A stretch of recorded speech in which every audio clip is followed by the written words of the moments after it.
શ્રીમદ ભાગવત કથા છઠ્ઠો સ્કંદ ભાગ 4। વસ્ત્રાસુરનું વધ થયું। ઇન્દ્રને બ્રહ્મહત્યા લાગી। વિશ્વરૂપના વધથી જે પાપ લાગ્યું હતું તેનાથી અનેક ગણો પાપ આ હતું। બ્રહ્મહત્યાથી ત્રસ્ત થયેલો ઇન્દ્ર ગભરાયો, ભાગ્યો। માનસ સરોવર ઉપર જઈ પ્રભુનું શરણ યાચ્યું। કમલનાલમાં રહીને પ્રભુનું ધ્યાન ધર્યું। ઇન્દ્ર સ્વર્ગ છોડીને ભાગ્યો, તેથી રાજા નહુષને ઇન્દ્રાસન મળ્યું, પરંતુ ભોગાસક્ત બનેલા તેનું પતન થયું। પરીક્ષિત રાજા કહે છે, રાજા નહુષના પતનની કથા મને કહીને સંભળાવો। સુખદેવજી કહે છે, ઇન્દ્ર રાજા તપ કરવા લાગ્યો। સ્વર્ગનું સિંહાસન ખાલી પડ્યું। પુણ્યશાળી નહુષને સૌએ મળીને ઇન્દ્રાસન પર બેસાડ્યો। રાજા નહુષ સ્વર્ગના સુખો ભોગવવા લાગ્યો। વિષયાસક્ત બન્યો। તેણે ઇન્દ્રની પત્ની સચીનો અભિલાષ કર્યો। ઇન્દ્રાસને બિરાજેલા નહુષ રાજાને તેના પાપકર્મથી કોણ રોકી શકે? સચીદેવીએ તેનો ઈલાજ કર્યો। તેણે રાજાને સંદેશો મોકલ્યો કે તમે શક્તિશાળી છો, પુણ્યશાળી પણ છો, તો સપ્તર્ષિઓ દ્વારા પાલખી ઉપાડાવીને તેના પર બેસીને જલ્દીથી મારી પાસે આવો। વિષયીને વિવેક ન હોય। વિષયાસક્ત રાજાને વિવેકને વિસર્યો। સપ્તર્ષિઓને પાલખીમાં જોડ્યા। રાજા પાલખીમાં બેઠો।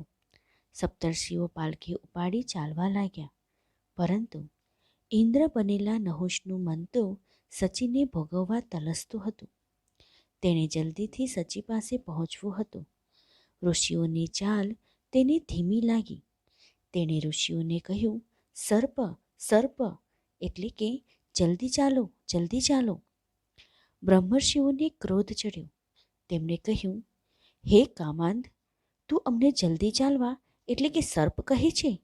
જા, તું સર્પ યોનિમાં જઈને પડ। અને સચીદેવીની ગોદમાં પડવા ઈચ્છતો રાજા નહુષ સર્પયોનિમાં જઈને પડ્યો। વસ્ત્રાસુરની કથા સાંભળી રાજા પરીક્ષિતને આશ્ચર્ય થયું। તેણે સુખદેવજીને પૂછ્યું, વૃત તો અસુર હતો, છતાં અંતઃકાળે તેની મતિ ભગવાનમાં આટલી બધી દ્રઢ કેવી રીતે થઈ? જેને ભગવાનમાં પહેલેથી જ સ્નેહ હોય તેને, અથવા જેના પર પ્રભુની કૃપા થાય તેની ભગવત ભક્તિમાં આટલી બધી દ્રઢતા થાય તે સ્વાભાવિક છે। પરંતુ વસ્ત્રાસુર તો અસુર હતો, ભગવાનમાં તેની દ્રઢ આસક્તિ કેવી રીતે સંભવી શકે? તે મને કૃપા કરીને જણાવો। પરીક્ષિતના આ પ્રશ્નના ઉત્તરમાં સુખદેવજી તેને રાજા ચિત્રકેતુની વાર્તા કહીને સંભળાવે છે। સુખદેવજી તેને કહે છે, સાંભળો રાજન, વસ્ત્રાસુર પૂર્વજન્મમાં રાજા ચિત્રકેતુ હતો। તેને અનેક રાણીઓ હતી। તેની પટરાણીનું નામ કૃતિધુતિ। અનેક રાણીઓ હોવા છતાં રાજા નિસંતાન હતો। તેથી બધા જ સુખો પ્રત્યે તેના મનમાં વૈરાગ્ય આવી ગયો હતો। તેના સદભાગ્યે એક વખત તેને ઘરે અંગીરા ઋષિ આવ્યા। તેઓ પધાર્યા હતા રાજાને જ્ઞાન આપવા, પરંતુ રાણીની દોરવણીથી રાજાએ સંતાન પ્રાપ્તિની ઈચ્છા વ્યક્ત કરી। ઋષિએ કહ્યું, રાજન, પુત્રના મા બાપને શાંતિ ક્યાંથી મળે? તમારે પુત્ર નથી એ જ સારું છે। પરંતુ પુત્ર પ્રાપ્તિ માટે રાજાએ દુરાગ્રહ સેવ્યો। ઋષિએ કૃતિધૃતિને ચરુ આપ્યો। ચરુભક્ષણથી તેને પુત્ર થયો। અન્ય રાણીઓને કૃતિધુતિના ભાગ્યની ઈર્ષ્યા થઈ। તેમણે પુત્રને ઝેર આપ્યું। પુત્ર મરી ગયો। ચિત્રકેતુ અને કૃતિધુતિના શોકનો પાર ન રહ્યો। તેવામાં ત્યાં નારદજી પધાર્યા। તેમણે રાજાને ઉપદેશ આપ્યો, રાજા, પુત્રો 4 પ્રકારના હોય છે। પહેલો પુત્ર શત્રુપુત્ર, તમારો પૂર્વજન્મનો વૈરી તમારે ત્યાં પુત્ર રૂપે જન્મે અને શત્રુનું કામ કરે તેવો પુત્ર। બીજો ઋણાનુબંધી પુત્ર, જ્યારે તમારો પૂર્વજન્મનો લેણદાર પોતાનું લેણું વસૂલ કરવા તમારે ઘરે પુત્ર તરીકે જન્મે અને લેણું વસૂલ કરે તેવો પુત્ર। ત્રીજો ઉદાસીન પુત્ર, મા બાપ સાથે બહુ લેવા દેવા ન રાખે. લગ્ન થતાં મા બાપથી જુદો રહે. મા બાપ પાસે કશું માંગે પણ નહીં અને તેમને કશું આપે પણ નહીં એવો પુત્ર. ચોથો, સેવક પુત્ર. મા બાપની સેવા કરવા આવે તેવો પુત્ર. આ 4 પ્રકારના પુત્રોમાં સેવક પુત્ર ઉત્તમ પ્રકારનો પુત્ર ગણાય છે. પુંડલિક એવો પુત્ર હતો. તેણે માતા પિતાની સેવા કરી. સ્વયં ભગવાનને પોતાના દર્શન આપવા માટે તેની પાસે જવું પડ્યું. પુંડલિક હંમેશા પોતાના માતા પિતાની સેવા પૂરા પ્રેમથી કરતો હતો. તેના માતા પિતા તેનું સર્વસ્વ હતા. માતા પિતાની સેવા કરવી એ પુત્રનો ધર્મ છે. તેની માતા પિતાની સેવાથી ભગવાન પ્રસન્ન થયા અને દર્શન આપવા તેના ઘરે પધાર્યા. તે સમયે પુંડલિક માતા પિતાની સેવામાં રત હતો. પુંડલિકના માતા પિતા બહુ ગરીબ હતા. તેથી નાની શી ઝૂંપડીમાં રહેતા હતા. પુંડલિકે મા બાપને ઝૂંપડીમાં સુવડાવ્યા હતા. હવે અન્ય કોઈને ઝૂંપડીમાં આવીને ઊભા રહેવા જેટલી પણ જગ્યા ન હતી. ભગવાન પધાર્યા. ઝૂંપડીની બહાર ઊભા રહ્યા. પુંડલિક તો માતા પિતાની સેવામાં રોકાયેલો હતો. તે ભગવાનને કેવી રીતે આદર આપે? ઝૂંપડીમાં જગ્યા ન હોવાથી તે પણ કેવી રીતે અંદર બોલાવે? તેણે બાજુમાં પડેલી ઈંટ બહાર ફેંકી અને પછી કહ્યું, હે ભગવાન, માતા પિતાની સેવાના ફળરૂપે આપ મને મળ્યા છો. માટે માતા પિતાની સેવા છોડીને હું આપની પાસે નહીં આવી શકું. થોડીક વાર આપ આ ઈંટ ઉપર ઊભા રહો. મારા માતા પિતા આરામ કરશે ત્યારે હું બહાર આવી આપના દર્શન કરીશ. ભગવાન શું કરે? તેણે ઈંટ ઉપર ઊભા રહેવું પડ્યું. ઊભા ઊભા થાક્યા એટલે કમર ઉપર હાથ રાખીને ઊભા રહ્યા. ઈંટ ઉપર કમરે હાથ રાખીને ઊભેલા ભગવાનનું એ સ્વરૂપ એટલે વિઠોબા. વીઠ એટલે ઈંટ અને ઈંટ ઉપર ઊભા રહ્યા માટે વિઠોબા. આજે પણ પંઢરપુરના જગત મંદિરમાં કેડે હાથ દઈ ઈંટ ઉપર ઊભેલા વિઠોબાના દર્શન થાય છે અને જગતને મા બાપની સેવા કરનાર પુંડલિકના મહાત્મ્યનું ભાન કરાવે છે. નારદજી કહે છે, રાજા, તમારો પુત્ર તો શત્રુપુત્ર હતો. તે તમને દુઃખી કરવા જ અહીં આવ્યો હતો. જન્મીને મર્યો તેથી તમે દુઃખી થયા. તેના મૃત્યુથી તમારે દુઃખી નહીં પરંતુ સુખી થવાનું હોય. તેમ છતાં તમે તમારા પુત્રને પુનઃ જોવા માગતા હો તો હું તે પ્રમાણે પ્રબંધ કરું. પછી નારદજીએ બાળકના મૃત શરીરમાં તેના જીવનો પ્રવેશ કરાવ્યો. બાળકે તેના પિતા સાથે જ્ઞાનની વાતો કરી. બાળકે કહ્યું, આપણા શરીરના આ બધા જ સંબંધો નિત્ય નથી. આપણા આ બધા જ સંબંધો કર્મ પ્રેરિત સંબંધો છે. જીવ માત્રને તેના કર્માનુસાર બંધન મળે છે.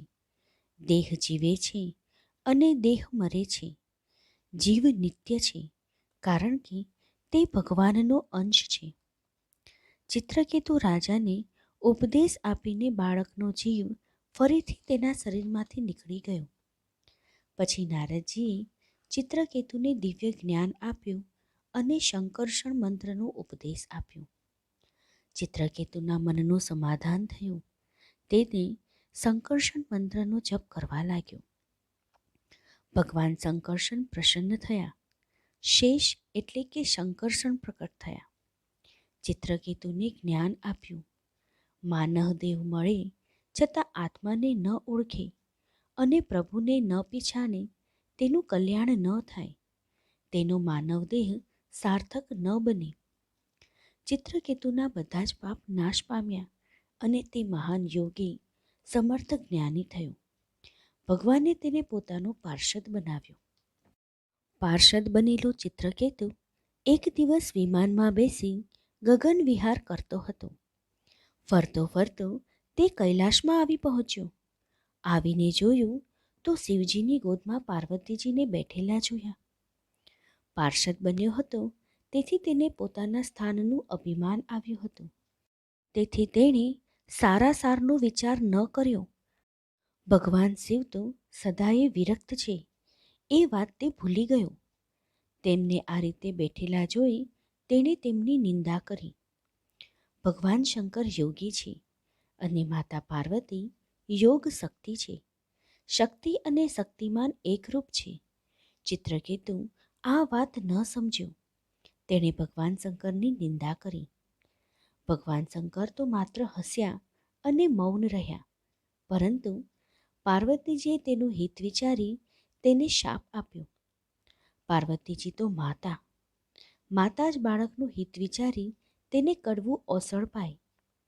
પાર્વતીજીએ શાપ આપ્યો, કહ્યું, તું ઉદ્ધત છે, તારો જન્મ અસુર યોનિમાં થશે.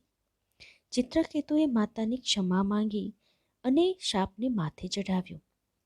જગતમાતા પાર્વતીજીએ તેને આશીર્વાદ આપ્યો અને કહ્યું કે તું અસુર યોનિમાં જન્મીશ, પણ અંતઃકાળે તને અનન્ય ભક્તિ પ્રાપ્ત થશે અને તારો ઉદ્ધાર થશે.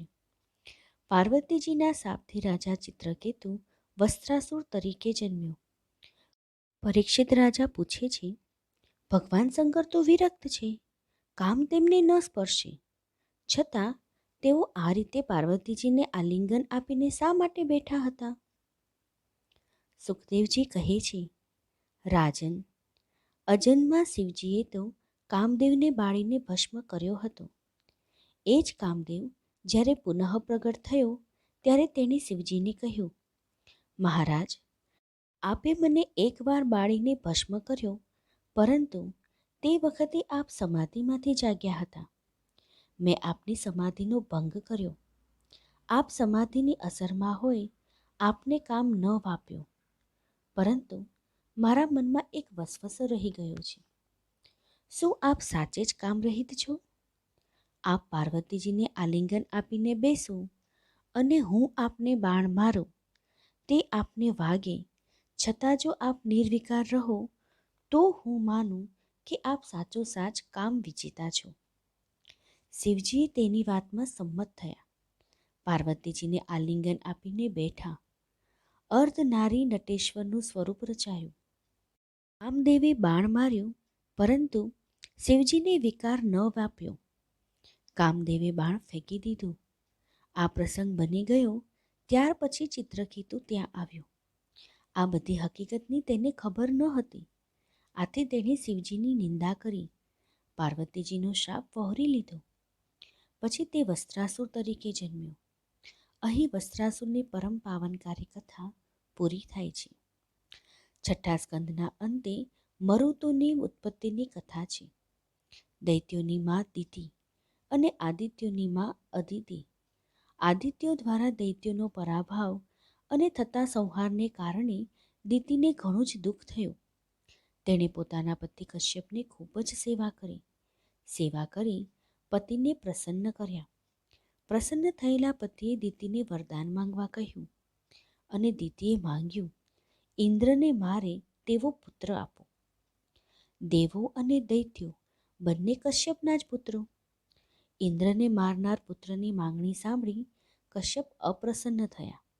પરંતુ વચનથી બંધાયેલા હોય તેમણે દિતિને પુંસવન વ્રત બતાવ્યું. દિતિએ વ્રત આદર્યું. મહર્ષિ કશ્યપે તેને વ્રતના વિધિ નિષેધ સમજાવ્યા. 1 વર્ષ સુધી જો તે વ્રત કરે તો ઇન્દ્રને મારે તેવો પુત્ર તેને પ્રસવે. દિતિએ વિધિપૂર્વક વ્રત આદર્યું. ઇન્દ્રને ખબર પડી. તે દિતિની સેવામાં દોડી આવ્યો. સાચા દિલથી સેવા કરવા લાગ્યો. પરંતુ વ્રતના નિષેધમાં કોઈ દોષ રહી જાય તો તે શોધવા લાગ્યો. એક દિવસ સંધ્યાકાળે ઉચ્છિષ્ટ મુખે દિતિ સૂતા હતા.